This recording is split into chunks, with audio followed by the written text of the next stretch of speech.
बिस्मिल्लाहिर्रहमानिर्रहीम अस्सलाम वालेकुम फ्रेंड्स, आप देख रहे हैं हमारा YouTube channel CSE guide official और मैं हूं मोहम्मद इरफानुल्लाह। चाइना स्कॉलरशिप के लिए आपने कैसे अप्लाई करना है? सबसे पहला काम जो आपने करना है वो है सीवी बनाना कि सीवी आपने कैसे बनानी है।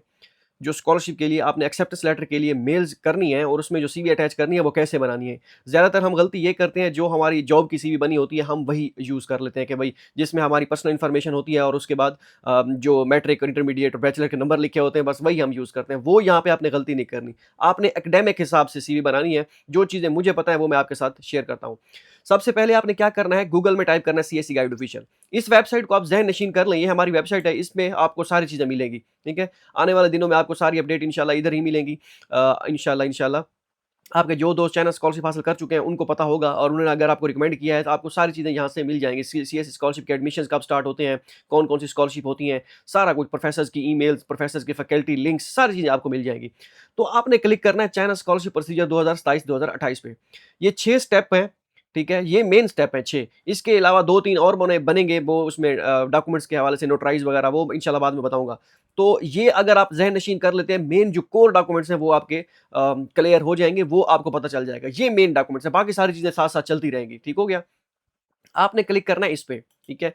ये how to make CV for China scholarship step 1। सबसे पहला काम आपने सीवी बनाना होता है। अब सीवी कौन-सी बनानी है, यूरोपास हो या कौन-सा हो, मुझे समझ नहीं आ रही बिल्कुल। देखिए, अगर आप बिल्कुल ज़ीरो हैं, आपको बिल्कुल नहीं पता, तो आपने कुछ भी नहीं करना, सिर्फ़ वीडियोज़ को फ़ॉलो करना है बस। आपने ये सीवी का फ़ॉर्मेट यहाँ से डाउनलोड कर लेना है। मैं आपको सीवी का फ़ॉर्मेट बता देता हूँ। ये यहाँ से आपने डाउनलोड कर लेना है, ठीक है? जो कि मैंने ऑलरेडी डाउनलोड किया हुआ है, ठीक है? ये ऑलरेडी मैंने अभी डाउनलोड किया था। ओके है? ये मैं ओपन कर लेता हूँ इसको, ठीक है? ये सीवी का फॉर्मेट है, मैं इसको इस तरह कर देता हूँ ताकि डिवाइड डिवाइड कर दूँ और आपके लिए मसला ना बने ताकि मैं आपको बताता जाऊँ कि आपके किस तरह आपने इधर से करते आना फॉलो, ठीक है? ये कंपैरिज़न मैं आपको करता जाके बताता जाता हूँ।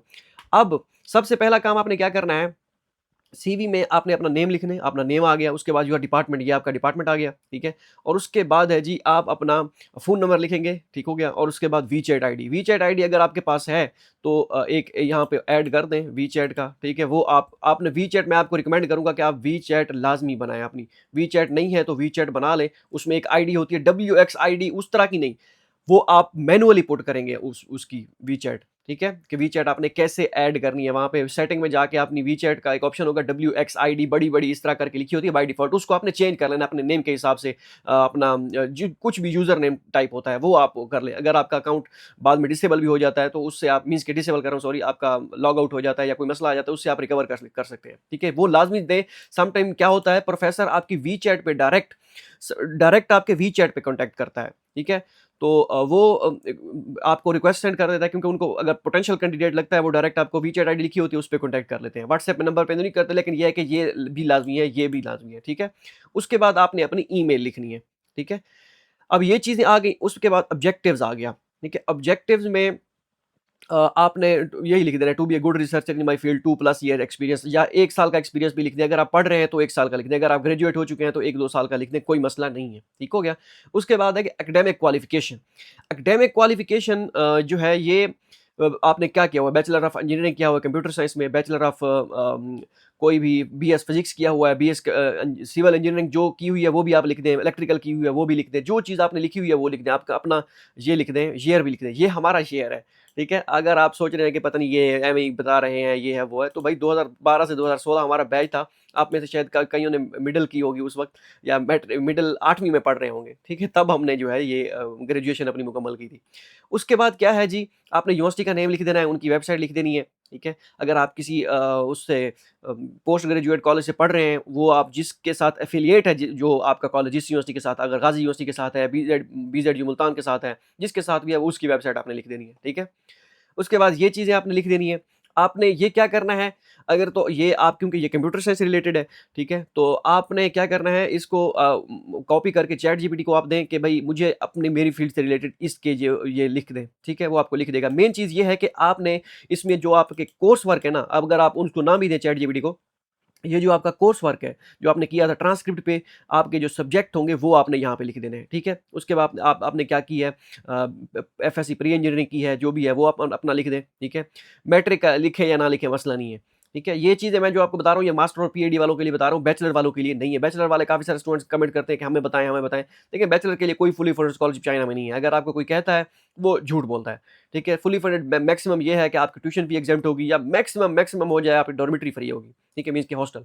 इसके अलावा स्टाइपेंड वगैरह वाला कोई सीन नहीं है। टाइप ए के थ्रू है, वो आप अप्लाई करें इंशाल्लाह, जैसे वो आएगी स्कॉलरशिप मैं आपको बताऊँगा। ठीक है? ये अपना अपने कॉलेज की इन्फॉर्मेशन लिखें। ये सेम टू सेम आप सीवी का फॉर्मेट यूज़ कर लें। उसमें ये जो स्ट्रिप्स ग्रीन है, ये आप चेंज कर लें बेशक, क्योंकि ताकि ये ना हो सारे स्टूडेंट्स अगर सेम इसी तरह यूज़ करेंगे सीवी सारा फॉर्मेट वगैरह, प्रोफेसर कहेंगे ये कहाँ से उठा रहे हैं? ठीक है? तो इस वजह से, बाकी ये भी यूज़ कर लें, मसला नहीं है। एहतियातन चेंज कर लें। उसके बाद आपने फाइनल ईयर प्रोजेक्ट जो किया है या करना है, उसके बारे में आपने बताना है, ठीक है? वो कौन-कौन सा था, आपने साफ-ज़ाहिर है फाइनल ईयर प्रोजेक्ट तो आपने किया होगा, ठीक है? उसके बारे में आपने डिटेल लिख देनी है थोड़ी बहुत कि आपने क्या किया, क्या था, क्या क्या सीन था। अगर आपका कोई पेपर वगैरह पब्लिश है, खैर वो इसमें रिसर्च प्रोजेक्ट में नहीं आता, वो उसके लिए अलग से आपने पब्लिकेशंस की एक वो बना देनी है, हेडिंग्स, ठीक है? जो पीएचडी वाले हैं, वो यहाँ पे एक अलग से पब्लिकेशंस की हेडिंग बना दें या इसी को रिसर्च रिसर्च पब्लिकेशंस कर दें, ठीक है? तो ये भी ओके है। सही है, ये हो गया।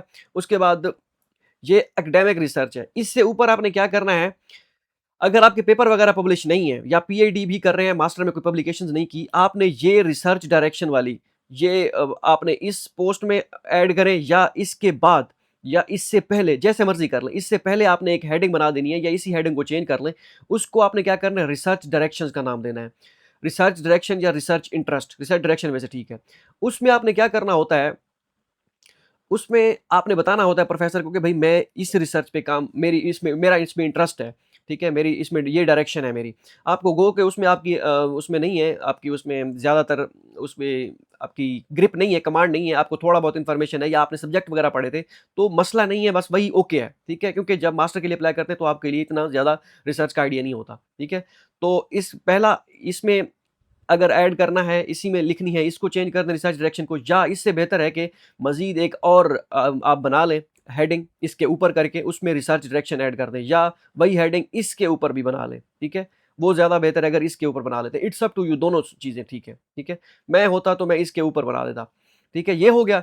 उसके बाद आपने एकेडमिक प्रोजेक्ट्स अगर आपके हैं तो वो कर दें। एकेडमिक प्रोजेक्ट्स में अगर आपने कोई फाइनल ईयर प्रोजेक्ट किया है, वो कोई और काम किया है उसमें, कोई कोई अचीवमेंट, कोई सर्टिफ़िकेट वगैरह है, तो वो आप उसमें उस जो आपसे रिलेटेड है, ठीक है? वो आप कर लें। अगर आपके पास नहीं है, एक और काम मैं आपको बताता हूँ, आप ऑनलाइन कोर्सेज़ देखें जो आपकी फ़ील्ड से रिलेटेड है, जो आपके सब्जेक्ट से रिलेटेड है। जब तक अभी स्कॉलरशिप स्टार्ट होती हैं, तब तक जो है वो आप साथ-साथ ऑनलाइन देखते हैं, फ्री वाले कोर्सेज़ हैं अपने आपसे रिलेटेड, वो इसमें ऐड कर दें, ठीक है? या वो आगे अचीवमेंट्स, ऑनर एंड अचीवमेंट्स में इधर कर दें, ठीक है? तो इट्स अप टू यू, ये भी आप ऐड कर सकते हैं, ये मैंने एडिशनल चीज़ बता दी है। प्रोफ़ेशनल एक्सपीरियंस अगर आपका है, ठीक है? आपने कोई टीचिंग की है, कुछ भी किया है, वो आप यहाँ पे ऐड कर सकते हैं, ठीक है? अगर नहीं है तो इसको आप रिमूव कर दें, कोई मसला नहीं है। अगर आप स्टडी कर रहे हैं तो उसको आप रिमूव कर दें। अगर आप कहीं कहीं पे काम कर रहे हैं, उसका मेंशन करें कि हाँ भाई, आपका स्टडी गैप है। तो काफ़ी सारे स्टूडेंट्स होते हैं जिनका 2-2 3-3 4 साल, 5-5 साल का स्टडी गैप होता है, कि स्टडी गैप मैटर करता है, ज़्यादा मैटर नहीं करता। अगर आप उस स्टडी गैप को कवर करते हैं, आपने टीचिंग की है या कोई काम किया है, जो भी ऑनलाइन काम किया है, कुछ भी किया है, आप उसको जस्टिफ़ाई करें इधर के भई मैंने ये काम किया है, ठीक है? वेले तो नहीं रहे ना, कुछ ना कोई तो करते रहे होंगे, तो वो आपने यहाँ पे बता देना है। उसके बाद ऑनर्स एंड अचीवमेंट्स, ये आपने अपना कर देनी है कि आपने ये तो सारे होंगे registered with higher education commission, means कि या पाकिस्तान की जो एचईसी है उसके साथ तो साफ ज़ाहिर है रजिस्टर्ड होंगे। उसके बाद अगर आपने कोई लैपटॉप वगैरह मिला था, कुछ चीज़ मिली थी अचीवमेंट में, वो भी आप लिख दें। सर्टिफ़िकेट वगैरह थे कोई, वो लिख दें, ठीक है? ये आप लिख सकते हैं इसमें, ठीक है? अब ट्रेनिंग एंड स्किल्स में अगर आपने कोई ट्रेनिंग वगैरह स्किल सीखी है, जैसे साफ ज़ाहिर है आपके पास आपको ऑफिस वगैरह ये सारी चीज़ें आती हैं, कोई और सॉफ्टवेयर अगर आपको आता है, ठीक है? जो आपकी फील्ड से रिलेटेड हो, जैसे मैटलैब हो गया, उसके बाद एनसिस हो गया, एबेकस हो गया, जो काफ़ी सारे और सॉफ्टवेयर हैं, उसके बारे में आपको पता है तो वो ऐड कर लें। अगर आपको नहीं पता तो उन सॉफ्टवेयर अपनी फील्ड चैट जीपीटी करें कि मेरी फील्ड से रिलेटेड कौन से सॉफ्टवेयर हैं। वो चा 3-4 सॉफ्टवेयर आप उसका 4-5 सॉफ्टवेयर उनका हवाला यहाँ पे दे दें या उनको मेंशन कर दें ट्रेनिंग एंड स्किल्स में, और उसके बारे में कुछ ना कुछ नो हाउ आप देख लें, चाहे वीडियोज़ देखें कि कैसे काम करता है वो सॉफ्टवेयर। एट लीस्ट प्रोफ़ेसर आपसे पूछे, या अगर आप यहाँ पे लिखें भी सही, तो थोड़ी बहुत चीज़ें आपको पता हो, आपके दिल की तसल्ली हो कि हाँ भई, ये मैंने इस चीज़ सीखी है या देखी है। तो बाद में अगर प्रोफ़ेसर पूछता है कि कोई इंटरव्यू वगैरह में कि आपने ये लिखा हुआ है, आप उन्हें कहें कि प्रोफ़ेसर जी, मुझे लिखा हुआ है, लेकिन मैंने थोड़ी बहुत इसके बारे में सर्च की थी और इसके मीन्स के थोड़ा बहुत इस पे काम किया था, तो मज़ीद मैं जो है ये इसको पॉलिश करूँगा। तो सिर्फ़ आपने ये नहीं कि आपकी उसके प कमांड है, आपका उसमें इंटरेस्ट है, आपने ये चीज़ें थोड़ी बहुत सीखी हैं। तो ये चीज़ इसका मतलब ये होता है। एक्स्ट्रा करिकुलर एक्टिविटीज़ वो आप यहाँ पे लिख दें कि आपने जो भी कोई परफ़ॉर्मेंस वगैरह दी हुई है, कुछ भी किया हुआ है, वो आप यहाँ पे लिख सकते हैं, ठीक है? बाकी ये 2 तो हैं, आप 2 1-2 और भी जो आपके इंटरेस्ट वगैरह हैं, वो आप यहाँ पे लिख दें कि मेरी ये हॉबीज़ हैं। कोई चीज़ आप खेलते हैं, अच्छा खेलते हैं, वो आप यहाँ पे लिख दें, ठीक है? पर्सनल डाटा, उसमें डेट ऑफ बर्थ है, नेशनैलिटी है, एनआईसी आपका लिखना चाहें तो ठीक है, नहीं तो अगर ना भी लिखना चाहें मसला नहीं है, लिख दें खैर है। पासपोर्ट अगर है तो ठीक है, अगर पासपोर्ट आपका मेल करते वक़्त नहीं है तो इसको आप रिमूव कर दें। ये ना हो कि आप कहें कि मेरा पासपोर्ट नहीं है, मैं अब सीवी में क्या लिखूँ? इसको आपने रिमूव कर देना है, कोई मसला नहीं है। एड्रेस लिख दें अपना, उसके बाद रेफ़रेंस में आपने अपने प्रोफ़ेसर का नेम लिख देना है, ठीक है? जो आपके टीचर्स हैं, जिन्होंने आपको पढ़ाया था आपके डिपार्टमेंट में, वो उनके 2 के नाम लिख दें, कोई मसला नहीं है। 1 का नाम भी लिखना चाहें तो लिख सकते हैं। ये उनका नाम लिखिएगा जिनसे आपको पता हो कि मैं रिकमेंडेशन लेटर लूँगा या लूँगी, क्योंकि ये आपको सम टाइम ऐसा होता है, मैंने एक प्रोफ़ेसर को एक्सेप्टेंस लेटर के लिए मेल की थी। उन्होंने कहा, "ये जो आपने सीवी में रेफ़रेंस दिए हुए हैं ना, ये इन टीचर से कहें कि मुझे मेल करें।" कि आप उन्हीं के स्टूडेंट हैं और ये आप रिकमेंडेशन लेटर टाइप, ठीक है? तो उनसे फिर मैंने मेल करवाई थी। तो ये चीज़ आप ध्यान रखिएगा यहाँ पे सीवी बनाते अगर आपका कोई नहीं है, कोई प्रोफ़ेसर आपको जानने वाला नहीं है, ठीक है? या मीन्स कि आपको पता नहीं है कि प्रोफ़ेसर रिस्पॉन्स करेंगे या नहीं करेंगे, तो आप अपने डिपार्टमेंट के प्रोफ़ेसर का किसी का नेम लिख दें और उसका फ़ोन नंबर लिख दें, ठीक है? फ़ोन नंबर नहीं है तो सिर्फ़ ईमेल है, ईमेल लिख दें। अगर सिर्फ़ ईमेल भी ये दोनों चीज़ें नहीं है, आप उसका सिर्फ़ हवाला दे दें सिर्फ़ कि भई उसका डेज़िग्नेशन वग़ैरह लिख दें, ठीक है? तो मसला नहीं है। अगर ये बिल्कुल आप ना लिखना चाहें रेफ़रेंस में, ये आप उड़ा भी सकते हैं, मसला नहीं है, लेकिन बेहतर है कि लिख दें, ठीक है? तो ये सारी चीज़ें हैं, इधर भी वही है चीज़ें रिसर्च एंड प्रोजेक्ट्स में, ये सारी चीज़ें academic projects, honorary achievement, training and skills, ठीक है? एक्स्ट्रा करिकुलर एक्टिविटीज़ में, ये पर्सनल डाटा और रेफ़रेंसेस वगैरह में, ठीक है? उसका नेम, डिपार्टमेंट, यूनिवर्सिटी का नेम और ईमेल, फ़ोन नंबर भी यहाँ पे नीचे लिख दें, ठीक है? ये एक फ़ॉर्मेट है सीवी का कि आपने सीवी कैसे बनानी है, ठीक है?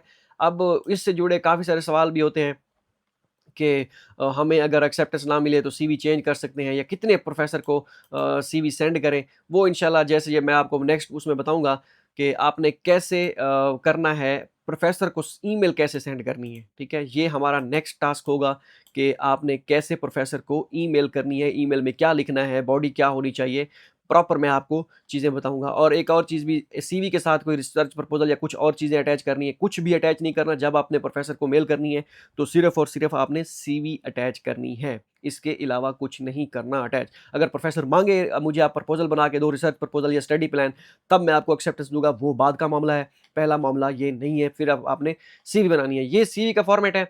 अगर यहाँ पे आप सीवी में सीजीपीए मेंशन करना चाहते हैं, अगर आपकी सीजीपीए 3.4 5 प्लस है, आप मेंशन कर दें। अगर ये ना मेंशन करना चाहें, कोई मसला नहीं है, ठीक है?